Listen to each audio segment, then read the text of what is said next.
Olá, sejam bem-vindos, sejam bem-vindas ao 28º dia do desafio A Prova 300+. Estamos cada vez aí mais próximo ao final do desafio e vamos descobrir aí quem vai ser a ganhadora ou o ganhador desse desafio. Na verdade vai ser uma ganhadora, né? Só temos duas aí na competição e são duas mulheres, então aí as mulheres mostrando a força delas, né? Então vamos ver aí a primeira questão do dia 28. Denomina-se processo especial de transformação que ocorre no cadáver do feto retido no útero materno do 6º ao 9º mês de gravidez. Corificação, mumificação, maceração, adipocera ou nenhuma das alternativas anteriores. Então, nosso gabarito vai estar aí, na letra C. Nós estamos falando da maceração. Então, a água ali, o líquido amniótico vai gerar esse fenômeno transformativo destrutivo que nós chamamos de maceração. Vamos ver aqui a próxima questão. O estudo da morte em medicina legal é realizado pela tanatologia forense. Dentro do estudo dos fenômenos cadavéricos, é correto afirmar que ocorre autólise quando há destruição progressiva dos tecidos sob a ação de germes. Não, na autólise não tem ação de germes. A saponificação ocorre naturalmente quando o corpo é submetido a uma forte dessecação. Está errado também.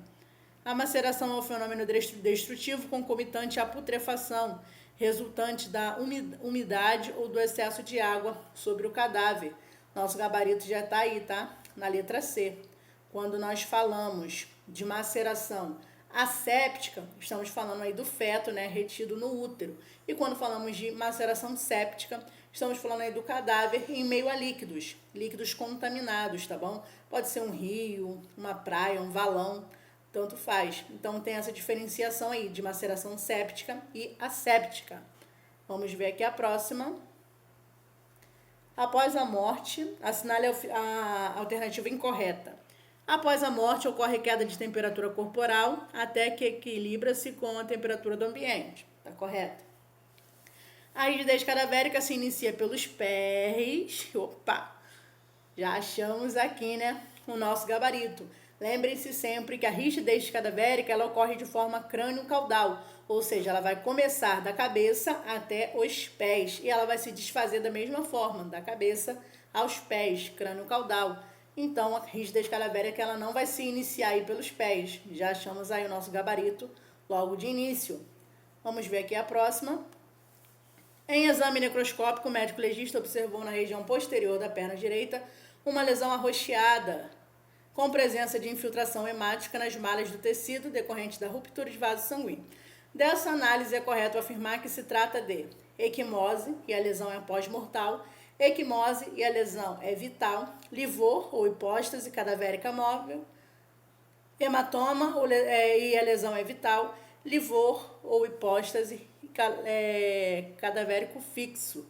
Nosso gabarito vai estar aqui, na letra B, equimose. Sempre que falarmos de infiltração nos tecidos, após o rompimento dos vasos, estamos falando, da equimose. E a equimose ela é uma lesão vital. Ela ocorre, em vida. Não existe equimose aí pós-morte, tá bom? Então, nosso gabarito vai estar na letra B. Equimose e a lesão é vital. Próxima questão.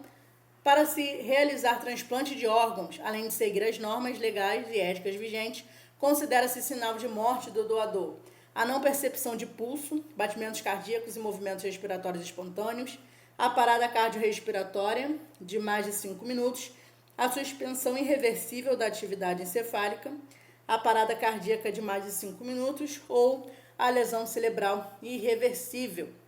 Quando nós estamos falando aí de doação de órgãos, estamos falando que da morte cerebral. A morte cerebral, é uma ação total e irreversível da atividade encefálica. Então, nosso gabarito na letra C, novamente, suspensão irreversível de atividade encefálica. Nosso gabarito. Próxima questão. Como resultado do processo natural da putrefação do corpo após a morte em determinada fase, ocorre dissolução dos tecidos por ação conjunta de micro-organismo e fauna cadavérica, a qual é composta de larvas e inseto.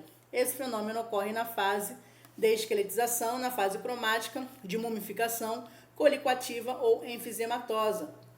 Quando estamos falando aí, do fenômeno, da fase aí que ocorre essa proliferação de larvas e bactérias, estamos falando, obviamente, né, da fase coliquativa, que vai ter a presença maior aí, né, a ação maior dessas larvas, consumindo aí os tecidos moles. Próxima questão. São causas médicas de óbitos não jurídicas, acidentais, homicidas, oncológicas ou suicidas. Então, né, a única que é um fator interno aí, né, que não é causada por um fator externo, como acidente, homicídio, suicídio, é essa questão aí oncológica. Então, é o nosso gabarito. As causas médicas oncológicas não são, né, de caráter jurídico. Vamos ver aqui. Assinale a afirmativa incorreta em relação às asfixias. Por constrição do pescoço com as mãos, é o estrangulamento. Já achamos aqui, né, o nosso gabarito na letra A, que é o que está incorreto. Vamos ver o restante. Em ambientes por gases irrespiráveis, é o confinamento, asfixia por monóxido de carbono e outros vícios de ambiente, está correto.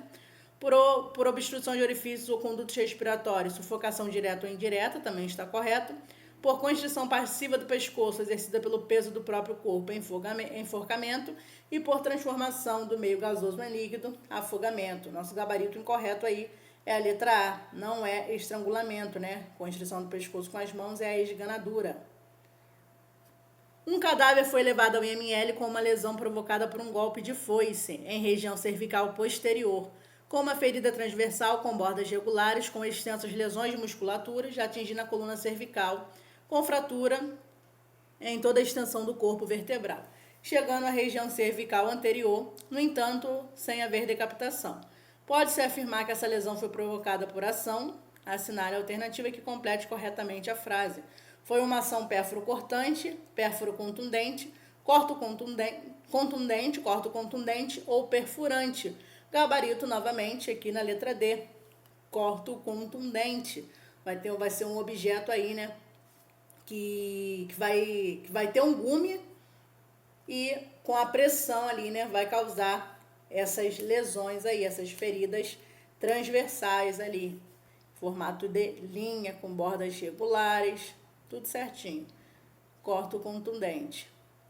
Entre os fenômenos transformativos conservadores possíveis de ocorrer no cadáver, a mumificação geralmente requer que o corpo se encontre em local seco com alta temperatura e bem ventilado, solo arenoso, úmido e com alta temperatura, local úmido com baixa temperatura e pouco ventilado, solo argiloso, úmido e pouco ventilado, local seco com baixa temperatura e bem ventilado. Só lembrar, né, da mumificação. De onde que vem a mumificação? Lá do Egito.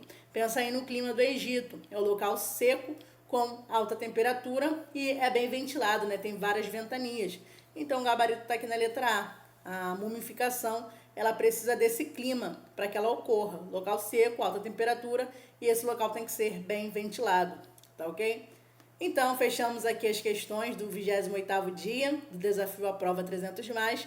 Encontro vocês aqui novamente amanhã para as questões do 29º. Tchau, tchau, bons estudos!